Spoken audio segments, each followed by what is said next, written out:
자, 요즘 애플이 사방에서 두들겨 맞고 있죠.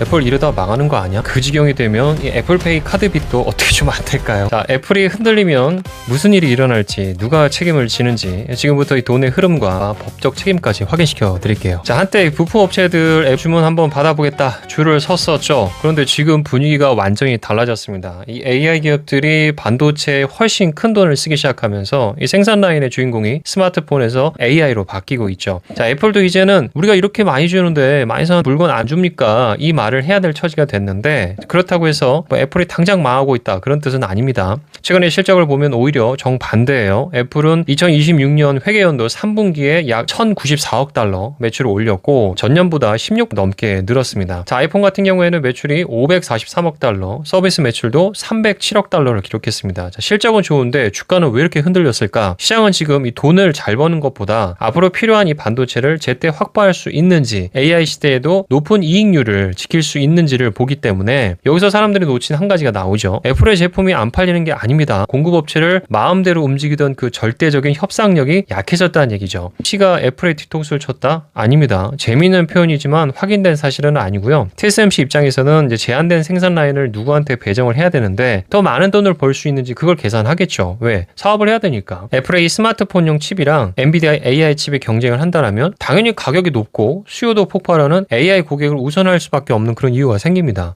배신이 아니라 돈의 방향이 달라진 거죠. 메모리도 마찬가지죠. 최근에 애플이 중국의 이 CX 이 메모리를 시험하고 있다, 이런 보도가 나왔는데 애플이랑 이 CXM 공식 확인한 내용은 아닙니다. 다만 이 보도가 사실이라면 애플이 중국을 갑자기 좋아해서가 아니라 공급처를 늘려야 할 만큼 이 기존의 메모리 업체에 대한 협상력이 약해졌다는 그런 의미에 가깝겠죠. 삼성전자랑 SK하이닉스 또 마이크론이 AI 서버용 고부가 메모리 더 많은 생산 능력을 배정하고 있는데, 예전 같으면은 애플이 공급업체를 이제 골랐다면 이제는 공급업체도 어떤 고객에게 먼저 팔지를 고르는 겁니다. 갑과 을이 바뀐 겁니다. 애플은 과거에 이 협상력을 아주 강하게 사용을 했었죠. 그래서 미국 증권거래위원회에 공개된 이 애플 계약 사례를 보면 애플 측 구매자가 주문의 전부나 일부를 취소할 수가 있고 특정 조건에서는 취소 비용을 부담하지 않는 그런 내용도 들어있었습니다. 정말 갑 오브 갑이죠. 자, 이 계약 하나를 모든 애플 협력업체에 적용할 수는 없는 거고요. 다만 애플이 공급업체에다가 얼마나 강한 조건을 요구했는지는 분명하게 보여주고 있습니다.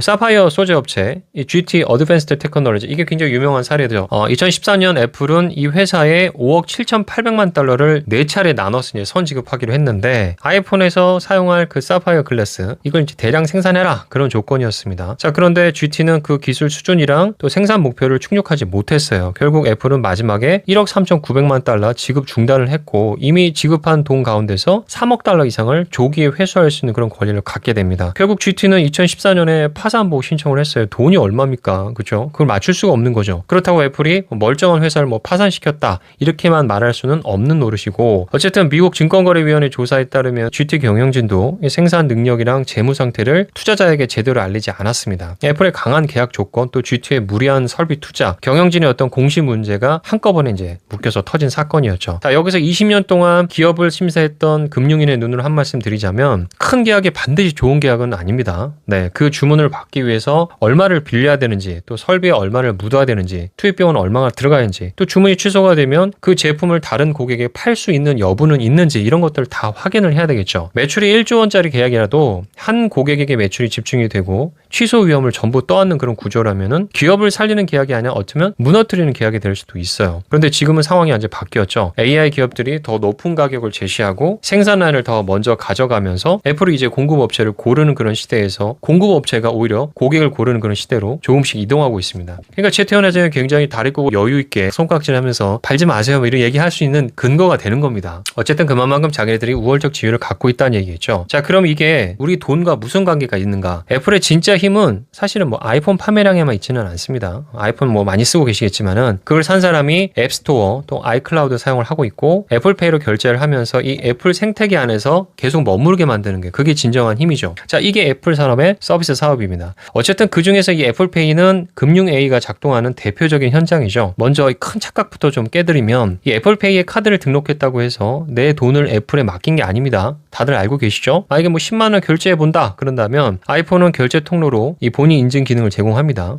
그 다음에 실제로 결제를 승인을 하고 신용을 제공하는 곳은 또 카드사예요. 그러니까 카드사가 거래를 승인하면 결제망을 거쳐서 가맹점의 수수료 같은 거 제외하고 정상금이 들어가는 건데, 자, 애플은 이 과정에서 디지털 지갑이랑 인증 기술을 제공합니다. 애플이 카드사나 은행에서 받는 그 대가는 국가랑 계약에 따라 달라질 수가 있고, 하지만 이제 애플은 애플페이 매출을 별도로 공개하지는 않고 있어요. 진짜 가치는 돈을 보관하는 데 있지 않고요. 아이폰 사용자의 결제 입구를 장악하는 데 있다고 볼 수 있겠죠. 미국 법무부도 이 애플을 상대로 해서 낸 소송에서 애플의 제3자 디지털 지갑의 아이폰 비접촉 결제 기능을 제한했다고 지금 주장하고 있습니다. 미국 정부가 그냥 소송에서 제기한 주장일 뿐인데, 다만 이제 결제 입구를 장악하는 것이 얼마나 큰 돈과 권력이 되는지는 정말 확실하게 보여주고 있죠. 자, 그럼 애플페이에 어디에서 AI가 작동하는가? 카드를 여러분 처음 등록할 때 그때부터 시작이 된다고 보시면 됩니다. 카드 정보랑 기기 설정, 또 그 다음에 기기 사용 패턴 일부가 카드 등록이 적합성 확인이랑 사기 방지를 위해서 활용이 될 수가 있습니다. 이 정보의 일부는 카드 발급사 또 결제 네트워크에 전달이 될 수가 있고요. 실제로 결제에서는 카드 번호 대신에 기기별 계정 번호랑 매번 이제 새로 생성되는 이 동적 보안 코드를 사용을 합니다.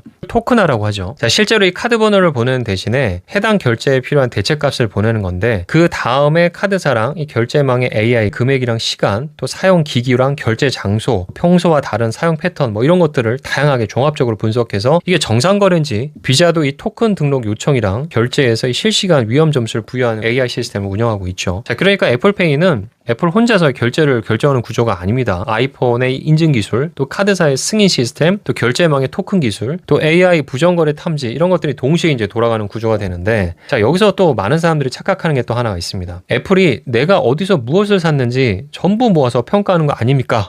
자, 이 부분에 대해서 애플의 공식 설명은 좀 달라요. 애플은 원래 카드 번호를 기기나 애플 서버에 저장하지 않고 개인을 추적할 수 있는 그런 형태의 애플페이 거래 정보도 보관하지 않는다, 뭐 이렇게 밝히고 있습니다. 그러니까 구체적인 결제 정보는 사용자랑 가맹점, 또 은행, 카드 발급사 이 사이에서 유지된다, 뭐 이런 설명인데, 다만 이제 카드 등록이랑 사기 방지를 위해서 기기 정보랑 사용 패턴 일부는 처리가 될 수 있겠죠. 그래서 이제 애플은 이 결제 정보를 전혀 사용하지 않는다, 이것도 좀 부정확하고요. 애플이 내 구매 내역을 전부 모아서 신용 점수를 매긴다, 이거는 뭐 현재 공개된 구조와는 좀 다르다고 볼 수 있겠습니다. 자, 그러면 애플이 정말 아까 말씀드린 것처럼 크게 흔들리면 어떤 일이 생길까요? 애플페이 서비스가 중단이 되는 문제, 또 내 카드 빚이나 은행 예금이 사라지는 문제 전혀 다릅니다. 애플페이는 결제 수단을 불러오는 그냥 디지털 지갑일 뿐이죠. 신용카드 계약이랑 결제 대금은 카드 발급사에 있고요. 예금은 해당 은행에 있습니다. 그래서 애플이 경영상 문제가 와도 이 애플페이에 등록된 카드 빚이나 예금이나 애플의 재산이 되는 것은 아닙니다. 서비스가 중단이 되면 아이폰으로 결제하는 통로가 조금 불편해질 수는 있겠죠. 그때는 뭐 실물 카드나 카드사가 제공하는 뭐 다른 여타 결제 수단을 사용하시면 될 거고, 그래서 처음에 어쩌면 기대하셨을 수도 있는데 애플페이 카드 빚은 안타깝게도 그대로 남습니다. 빚이 없어지면 얼마나 좋겠습니까? 저도 좀 탕감을 받으면 좋겠는데, 어쨌든 결제 사고가 발생을 하면 누군가는 책임을 져야 될 텐데, 이건 이제 제 생각이 아니라 법 조항을 좀 보겠습니다. 전자금융거래법 제9조 제1항을 보시면은 이 적금 매체의 위조나 변조, 또 이 거래 지시의 전송, 또 처리 과정에서 발생한 사고, 또 부정하게 취득한 그런 접금 매체를 이용한 사고, 이런 것들이 이용자한테 손해가 발생을 하면은 금융회사 또는 이 전자금융업자가 원칙적으로 손해를 배상하도록 그렇게 규정하고 있어요. 이게 이제 원칙이란 얘기예요. 그러면 애플페이 사용자는 무엇을 해야 될까요? 딱 세 가지만 하시면 될 것 같습니다. 첫 번째, 애플페이에 등록한 이 카드의 실제 발급사가 어디인지 꼭 확인하시고, 결제 취소랑 부정사용 신고, 또 카드 한도랑 결제 대금을 처리하는 곳은 카드 발급사라는 거 꼭 기억하시기 바라겠습니다. 또 이 카드 결제 알림을 반드시 켜세요. AI가 부정거래를 탐지를 해도 이 정상거래랑 사기거래를 완벽하게 구분할 수가 없습니다. 아직까지는 그래요. 그래서 내가 즉시 확인하는 것이 마지막 최종 방어선이라고 볼 수 있겠습니다. 세 번째는 아이폰을 잃어버리시면은 나의 찾기에서 분실 모드를 설정해서 이 애플페이 결제를 정지시키기 바랍니다. 필요하면 카드사한테 바로 애플페이 사용을 중단을 해야 되고요. 애플 지금 투자하고 계신 분들이라면 아이폰 판매량만 보지 마시기 바랍니다. 반도체 공급 제약이 얼마나 이어지는지, 또 이 서비스 매출의 성장률, 또 이익률이 유지가 되는지, 또 애플이 AI 시대에도 이 아이폰의 결제 입구를 잘 지킬 수 있는지, 이런 것들 다 종합적으로 확인을 하셔야 됩니다. 자, 오늘의 결론입니다. 애플이 지금 뭐 당장 망하고 있는 것은 아니고요. 하지만 이제 공급업체를 쥐고 흔들었던 그 과거의 명성, 절대적인 어떤 협상력 약해지고 있다. 그리고 애플페이는 여러분의 돈을 보관하는 은행이 아니다. 돈은 카드사랑 은행에 있고, 애플은 이 결제 입구랑 인증 기술을 제공하고 있다는 얘기. 그 입구에서 카드사랑 AI가 애플페이가 이 부정거래 위험을 또 실시간 판별하고 있다는 사실. 그래서 이 애플의 미래는 뭐 아이폰을 몇 대 더 파느냐 뭐 이걸로만은 결정되지는 않을 것 같습니다. AI 시대에도 이 사람들의 결제 입구를 지킬 수 있느냐, 바로 여기에 이 애플페이의 돈과 미래가 걸려있다고 할 수 있겠죠. 제가 혹시 놓쳤거나 수정할 부분이 있으면 꼭 댓글로 남겨주시기 바랍니다. 그리고 영상이 좋았다면 구독과 좋아요 눌러주시고요. 이 영상은 저장하고 꼭 공유를 해주십시오. 왜냐하면 관련된 애플을 쓰고 있는 분들에게는 상당히 유익한 그런 자료가 될 수 있거든요. 꼭 저장하시고 공유해 주시면 감사하겠습니다. 다음에 더 유익한 영상으로 돌아오겠습니다. 지금까지 금융C였습니다. 감사합니다.